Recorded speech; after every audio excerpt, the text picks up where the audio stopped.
Hi everyone, how are you? David here with a quick intro to this week's You First Weekly, which is number 25, and features me talking to Dave Gribben in our gang all about the idea of success and failure, and a very handy reframe that Dave gave me on this recently that we thought would be worth bringing to you and sharing this week.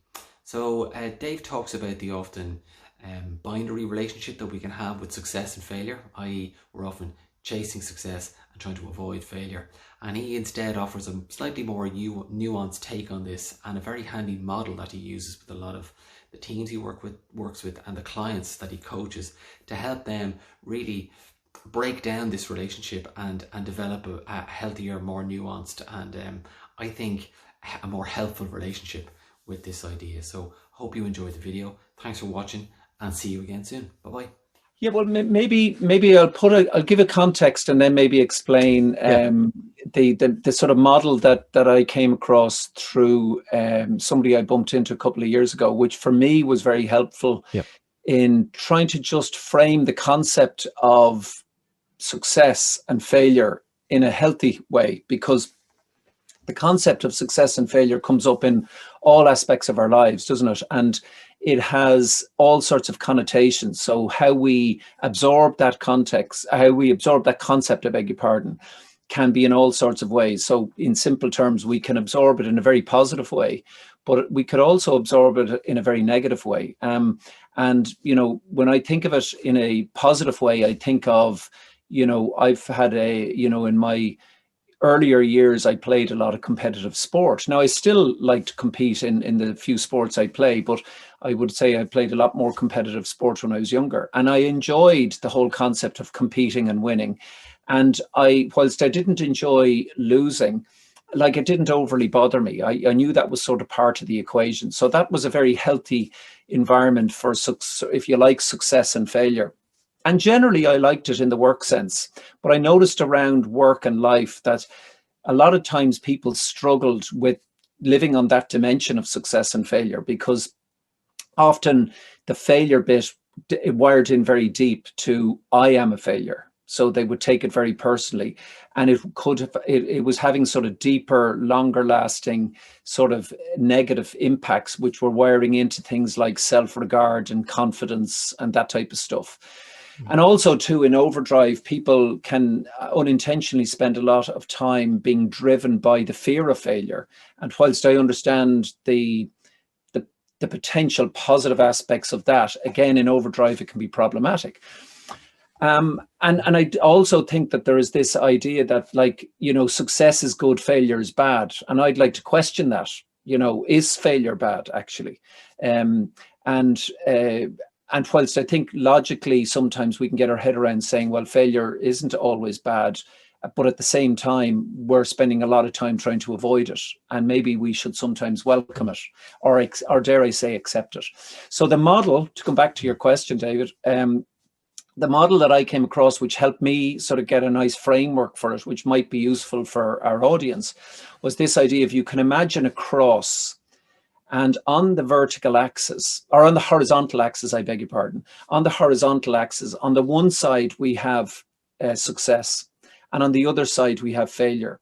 And I think a lot of the way we live in the first world is we live on this axis of success and failure. And in simplistic terms, whether it's intended or not, it's all about getting success and avoiding failure. So, you know, whether that is in your exams, in your work, achieving targets, whatever it might be.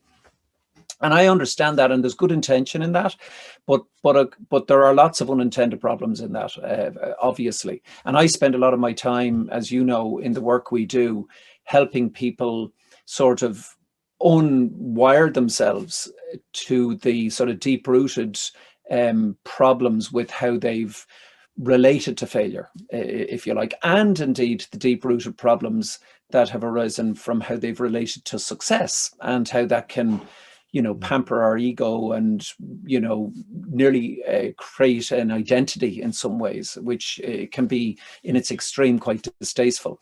So that's one axis. The other axis is the vertical axis. So the vertical axis at the top of it has meaning, and at the bottom it has despair. Now, despair sounds like a very tough word, but we will all often feel moments of despair. Hopefully we're not living in that despair for too long, but some of us do from time to time.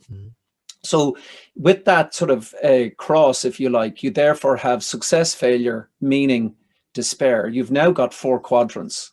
And when I think of those 4 quadrants, I think of, for example, on the upper 2 quadrants, I have over here meaningful success.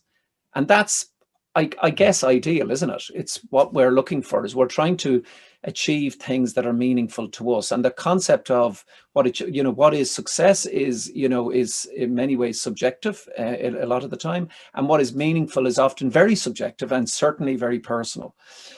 But equally, on the other side over here in this top left-hand box, we have meaningful failure. And that's one that people don't often think about. I work with quite a few entrepreneurs and startups, and they're living in a world of meaningful failure and absolutely loving it, because they're getting a huge amount of, it's sort of an obvious point, they're getting a huge amount of learning. So they sort of know we have to live in the meaningful failure box for quite a long time to get over, hopefully, if our eyes are open, to the meaningful success box. And that's where a lot of startups start. But when I'm doing my coaching, I would say in many, many cases, possibly up to half the time, people are marginally in the meaningless or the success despair box. Now, they're often not in despair, but they're below the line, let's say, if you excuse the phrase in this context. They're below that meaning, they're below that sort of success failure line. And they plot themselves on it and say, I'm having a lot of success, or what I thought was success. I've got the trappings of it. I've got the job. I've got the rewards. I'm in maybe in good relationships, all of that type of stuff. But in some ways, I'm feeling empty. It's not very meaningful. So there, that might I'm looking for more meaning in what I'm doing, and it's very hard for them to say that to anybody, because most people would say, well, you're doing fine as far as I can see, what are you complaining about? But there's an awful lot more people living in that place. We'll call it, given it's marginally below the line, the meaningless success area, and are spending a lot of their time trying to do more things in their lives and in their careers that are more meaningful. And I think that's an interesting concept, because I would suggest that people embrace failure and embrace success as part of the deal. It's unavoidable. So once we set out to do something, as long as it's meaningful, we're okay. So I know that in my work, and what's got me to do this work, is it's very meaningful. So when I set out doing it 11 years ago, people said to me, but what happens if it doesn't work? And I was going, well, I'll have succeeded because I will have pursued something meaningful. I will have shown up as brilliantly as I can, and I'm good with that. And the last point I'd make on this, which is often a useful question for the viewers just to ponder, is, on what basis would you accept failure? Or on what basis do you accept failure? And anytime I ask that question to people, whether it's groups or individuals, when they think about it, and often they do think about it for a while because they haven't really thought about that question, the most common answer, way more than 95% of the time, is, as long as I've done my best, I will accept failure. So therefore, I say success is absolutely doing your best. You're not always in control of the outcome. And therefore, you could argue success is guaranteed. The success, in the way I'm defining it, is guaranteed. And say, well, if you just keep doing your best, and it is pursuing some meaning, you really can't fail. Now, you may get some outcomes you don't like. You may get some, might be some consequences you don't like. But broadly speaking, bar exceptions, very, extreme exceptions, you'll be able to sleep with that. And I think that's a pretty good place to be. So that's the idea, David. And Absolutely. I think if people sort of embrace that principle, then it can release a lot of fear. and it can let the ego just quieten itself down a little bit and just pursue that meaning and pursue it with gusto. Yeah. And don't hold back, because that's what will define, or that's how you'll define your own success. Yeah. No, that's great.